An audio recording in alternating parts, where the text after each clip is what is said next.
Hello বন্ধুরা, আজকের আরো একটা ইন্টারেস্টিং টেক নিউজ নিয়ে আমি প্রিয়তোষ আপনাদের সামনে। আজকের টেক নিউজে অল্প খবর রয়েছে, কিন্তু যে কটা খবর রয়েছে আপনাদের মনটা চাঙ্গা করে দেওয়ার জন্য যথেষ্ট। আজকে প্রথমেই টেক নিউজে বলবো এলন মাস্কের কথা। আপনারা আজকের দিনে এলন মাস্ককে চিনবেন না এমনটা হতে পারে না। এলন মাস্ক এর আগে বহু বিতর্কিত টুইট করে, হ্যাঁ তিনি মন্তব্য রাখেন না, তিনি টুইটারে টুইট করে দেন, ছোট্ট করে টুইট করে বহুবার খবরের শিরোনামে এসেছেন। আজকে তিনি আরও একবার বিতর্কিত মন্তব্য করে শিরোনামে চলে এসেছেন। আজকে এলন মাস্ক বলেছেন, Google and Facebook are places where talent goes to die.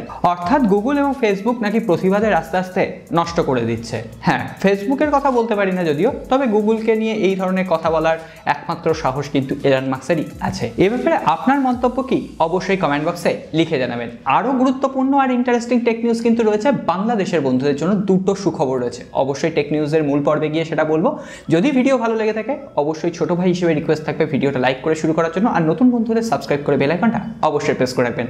আর আমরা কিন্তু আমাদের ইনস্টাগ্রামে আইফোন 13 এর আনবক্সিং করে দিয়েছি, কি দেখা হয়েছে? তো যদি দেখা না হয়ে থাকে অবশ্যই ইনস্টাগ্রাম প্রোফাইলে গিয়ে দেখে নেবেন। তাহলে চলুন আজকে টেক নিউজ পর্ব শুরু করি। এরপরের যে নিউজটা সেটাও কিন্তু খুবই ইন্টারেস্টিং।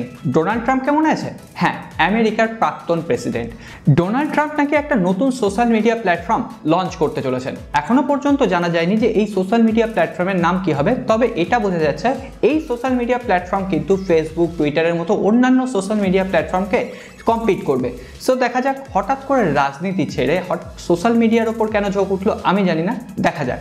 হয়তো এমনটাও হতে পারে আমেরিকার রাজনীতিতে হয়তো অনেকটাই সোশ্যাল মিডিয়ার প্রভাব রয়েছে। এই সোশ্যাল মিডিয়ার প্রভাবকে আরও বাড়িয়ে তোলার জন্য ডোনাল্ড ট্রাম্পের এই অবস্থান। সো দেখা যাক, পরবর্তীতে খবর পেলে অবশ্যই আপনাদের সাথে শেয়ার করব। আপনারা সকলেই জানেন উইন্ডোজ 11 কিন্তু লঞ্চ করে গেছে। আপনারা ডেস্কটপ বা ল্যাপটপে কি উইন্ডোজ 11 ইনস্টল করেছেন? যদি করে থাকেন আপনাদের এক্সপিরিয়েন্স অবশ্যই কমেন্ট বক্সে জানিয়ে দেবেন। উইন্ডোজ 11কে নিয়ে অলরেডি কিন্তু আমরা একটা ভিডিও বানিয়েছি কিভাবে ইনস্টল করতে হয়। হ্যাঁ, যদিও স্টেবল ভার্সন আসার পরে উইন্ডোজ 11 কিভাবে ইনস্টল করতে হয় তার কোনো ভিডিও নেই, আপনারা চাইলে সেই ভিডিও অবশ্যই আসবে। কিন্তু যাই হোক, আজকে উইন্ডোজ 11 অ্যাপ্লিকেশন সাপোর্ট চলে এসেছে। এখনো পর্যন্ত মাইক্রোসফট যে স্টোর রয়েছে সেখান থেকে আপনারা 50টা অ্যাপ্লিকেশন যেগুলো আমরা মোবাইলে ব্যবহার করি সেগুলো আপনি উইন্ডোজ 11 ইউজ করতে পারবেন, অর্থাৎ কম্পিউটারে ইউজ করতে পারবেন। কিন্তু গুগল প্লে স্টোরে 3 মিলিয়ন অ্যাপ্লিকেশন রয়েছে, মাত্র 50টা অ্যাপ্লিকেশনের সাপোর্ট পাওয়া গেছে উইন্ডোজ 11। তো পরবর্তীতে আস্তে আস্তে হয়তো এই অ্যাপ্লিকেশনের সাপোর্ট বাড়বে। অবশ্যই এটা কিন্তু একটা ভালো ফিচার্স, খুবই উপকারী ফিচার। এরপরে কিন্তু একটা আশঙ্কার কথা আমি আপনাদের সাথে শেয়ার করব। কিছুদিন আগে বলেছিলাম গ্লোবাল স্মার্টফোন শিপমেন্টে কিন্তু ফল ডাউন দেখা দিয়েছে, অর্থাৎ সেখানে প্রায় 10% কিন্তু ফল হয়ে গেছিল। 3 মাসে যেখানে আমরা 100টা মোবাইল বিক্রি করতে পারছিলাম সেখানে হয়তো ওখানে 90টা স্মার্টফোন বিক্রি হচ্ছিল বা শিপমেন্ট হচ্ছিল। অবশেষে ইন্ডিয়ার বাজারেও স্মার্টফোন শিপমেন্টে কিন্তু ঘাটতি দেখা গেল, 5% ঘাটতি দেখা দিয়েছে। আগে হয়তো 100টা স্মার্টফোন শিপমেন্ট হতো, সেখানে লাস্ট 3 মাসে হয়েছে 95টা করে, অর্থাৎ 5% কিন্তু ঘাটতি দেখা গেছে। পরবর্তীতে গ্লোবাল এবং ইন্ডিয়ান মার্কেটে কতটা স্মার্টফোনের ঘাটতি হয়, স্মার্টফোনের ব্যবসা যে হারে হুড়হুড় করে বেড়েছে, কতটা সেখানে বিরূপ প্রভাব ফেলে অবশ্যই সেই ব্যাপারে আমাদের নজর থাকবে। কোনো রকম খবর পেলে আপনাদের সাথে সবার আগে শেয়ার করব। এই স্মার্টফোনের ঘাটতিগুলো তৈরি হতে পারে যেহেতু স্মার্টফোনের প্রোডাকশন কমে গেছে। আপনারা দেখেছেন যে অ্যাপেলের প্রোডাকশন কমে গেছে, শাওমি প্রোডাকশন করতে পারছে না, স্যামসাংয়ের প্রোডাকশন কমে গেছে। হয়তো প্রোডাকশন কম বলে স্মার্টফোনের শিপমেন্ট কমে গেছে, এমনটাও হতে পারে।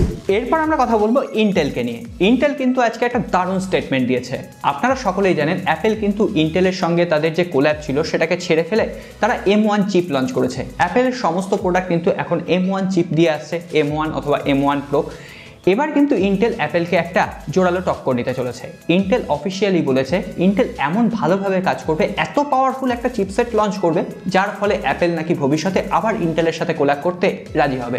আবার এমনটাও হতে পারে ভবিষ্যতে হয়তো অ্যাপেলের ম্যাকবুকে আমরা ইন্টেলের চিপসেট দেখতে পেতে পারি। কিন্তু হ্যাঁ, ইন্টেলকে এটা মুখে বলে নয়, কাজে করে দেখাতে হবে। আপনাদের কি মনে হয় ইন্টেল কি কাজে করে দেখাতে পারবে? অবশ্যই ইন্টেলের ওপর কিন্তু আমার সেই ভরসা আছে। আপনাদের আছে কি? কমেন্ট বক্সে জানিয়ে যাবেন। এরপর আমরা কথা বলবো বাঘের বাচ্চাকে নিয়ে। ঠিক ধরেছেন, নোকিয়ার কথা বলছি। নোকিয়া আজকে ভারতের বাজারে লঞ্চ করেছে নোকিয়া C30 নামে আরও একটা বাজেট ক্যাটাগরি স্মার্টফোন, এবং দাম রাখা হয়েছে ইন্ডিয়ার বাজারে base variant 3GB 32GB 11,000 rupee, বাংলাদেশে গেলে 16,000 টাকার আশেপাশে। একদম চমকে যাবেন না কিন্তু স্পেসিফিকেশন শুনে। এখানে একটা ইউনিসকের প্রসেসর ইউজ করা হয়েছে যেটার বেস স্পিড রয়েছে 1.6 GHz। কি রেগে গেছেন তো? জানি, রাগ হওয়াটা স্বাভাবিক। এছাড়াও 6.82 ইঞ্চির একটা HD+ ডিসপ্লে রয়েছে। এর সঙ্গে সঙ্গে 13+2 মেগাপিক্সেলের একটা ডুয়েল রিয়ার ক্যামেরা, 5 মেগাপিক্সেলের সেলফি ক্যামেরা, 6000 মিলিঅ্যাম্পিয়ারের ব্যাটারি রয়েছে, 10 ওয়াটের চার্জার রয়েছে। এই সমস্ত স্মার্টফোন নোকিয়া কিভাবে লঞ্চ করে? একটু লজ্জা করে না লঞ্চ করতে? আমি সেটা ভাবি। এরপর আমরা কথা বলবো ভিভোকে নিয়ে। আপনারা যারা ভিভোর স্মার্টফোন ইউজ করছেন তাদের জন্য একটা খুশির খবর রয়েছে। ভিভো তাদের ডিভাইসে, কোন সিরিজের ডিভাইসে কবে অ্যান্ড্রয়েড 12 এর আপডেট রোল আউট করবে তার একটা টাইম লাইন সামনে চলে এসেছে। Guesses data recent Twitter handle থেকে আমরা এই টাইম লাইনটা পেয়েছি। অবশ্যই আপনাদের স্মার্টফোনে কবে অ্যান্ড্রয়েড 12 এর আপডেট আসছে সেটা দেখে নিন আর কমেন্টে জানিয়ে দিন। বলেছিলাম না, বাংলাদেশের বন্ধুদের জন্য একটা খুশির খবর রয়েছে। একটা না, দুটো খুশির খবর রয়েছে। প্রথমেই বলে দিই, Realme GT Neo 2 এই ফোনটা বাংলাদেশের বাজারে নভেম্বরে লঞ্চ করতে চলেছে এবং আগেই বলেছি এই ফোনটার দাম কত হতে পারে। খুবই অ্যাগ্রেসিভ প্রাইস পয়েন্ট রাখার চেষ্টা করবে রিয়েলমি, কারণ Realme GT মাস্টার এডিশনও কিন্তু রিয়েলমি খুব একটা ভালো প্রাইস পয়েন্টে লঞ্চ করেছিল। অবশ্যই এবার Realme GT Neo 2 এই স্মার্টফোনটার জন্য আমাদের অপেক্ষা থাকবে এবং এই ফোনটার রিভিউ কিন্তু আমরা আনার চেষ্টা করব। দেখা যাক কি করে উঠতে পারি। এর পরের খবরটাও কিন্তু বাংলাদেশের বন্ধুদের জন্য খুবই একটা খুশির খবর। বাংলাদেশের রিয়েলমি ও শাওমির টক্কর কিন্তু জোরালো হতে চলেছে। শাওমি বাংলাদেশের বাজারে কিন্তু একটা নতুন ফ্যাক্টরি ক্রিয়েট করেছে এবং সেই ফ্যাক্টরিতে জোর কদমে কিন্তু প্রোডাকশনের কাজ চলছে। Redmi 9 ফোনটা বাংলাদেশের ফ্যাক্টরিতে কিন্তু দেখা যাচ্ছে প্যাকিং হতে। সো দেখা যাক। এছাড়াও রেডমি যখন এখানে ফ্যাক্টরি ক্রিয়েট করেছে, অবশ্যই রিয়েলমিরও কিন্তু পরবর্তীতে সম্ভাবনা রয়েছে বাংলাদেশের বাজারে নিজস্ব ফ্যাক্টরি গড়ে তোলার। এখন দেখা যাক, রিয়েলমি এবং শাওমির টক্কর কিন্তু একদম জমে যাবে। আর ফারহান আবিরের রিসেন্ট টুইটার হ্যান্ডেল থেকে আমরা এই ফ্যাক্টরির ছবিগুলো পেয়েছি। এরপরে সব শেষে কথা বলবো Redmi Note 11 সিরিজের একটা খারাপ খবর নিয়ে। Redmi Note 11 এখানে আমরা IPS LCD প্যানেলের ডিসপ্লে পাচ্ছি, সাইড প্যানেলে ফিঙ্গারপ্রিন্ট সেন্সর পাচ্ছি। আমরা যদি এর প্রিভিয়াস জেনারেশন দেখি Redmi Note 10, সেখানে কিন্তু আমরা অ্যামোলেড ডিসপ্লে পেয়েছিলাম। হ্যাঁ, সাইড প্যানেলে ফিঙ্গারপ্রিন্ট সেন্সর পেয়েছিলাম মানছি, কিন্তু অ্যামোলেড ডিসপ্লে ছিল। এখানে তার জায়গায় আমরা পাচ্ছি IPS LCD প্যানেলের ডিসপ্লে। অবশ্যই এখানে কিন্তু অ্যামোলেড পাওয়া উচিত ছিল। যাই হোক, এবং সাইড প্যানেলে ফিঙ্গারপ্রিন্ট সেন্সর রেডমি কতদিন চালিয়ে যাবে সে ব্যাপারে কিন্তু একটু ধন্দ থেকে যাচ্ছে। আশা করি এর পরবর্তীতে আরও খবর পাবো, তখন আপনাদের সাথে শেয়ার করে দেবো। সো বন্ধুরা, আজকের টেক আলোচনা পর্ব এখানেই শেষ করছি। কেমন লাগলো এপিসোড? যদি ভালো লেগে থাকে, আপনার কিন্তু একটা দায়িত্ব আছে এই ভিডিওটা লাইক করে আরও 10 জন মানুষের দেখার সুযোগ করে দেওয়ার। আর নতুন বন্ধু হলে সাবস্ক্রাইব করে বেল আইকনটা অবশ্যই প্রেস করে রাখবেন। আপনারা চাইলে আমাদের সোশ্যাল মিডিয়া হ্যান্ডেলগুলোতে ফলো করতে পারেন, ডেসক্রিপশন বক্সে লিঙ্ক আছে। আমাদের ইনস্টাগ্রাম প্রোফাইলে কিন্তু iPhone 13 এর আনবক্সিং হয়ে গেছে। কি দেখেছেন তো?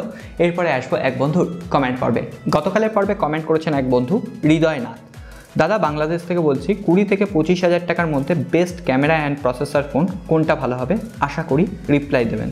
প্রথমে বলি, Redmi Note 10 Pro, Realme 8 Pro এই দুটো স্মার্টফোনকে চোখ বন্ধ করে নিতে পারেন এখন 20 থেকে 25 হাজার টাকার মধ্যে। আর আপনারা যদি আরেকটু দাম বেশি দিতে পারেন, 30 হাজার টাকায় আমার মনে হচ্ছে বাংলাদেশের Realme GT মাস্টার এডিশন সেরা চয়েস হতে পারে। আজকে আর কথা বাড়াবো না, আশা করি উত্তরটা দিতে পেরেছি। দেখা হবে আগামী পর্বে।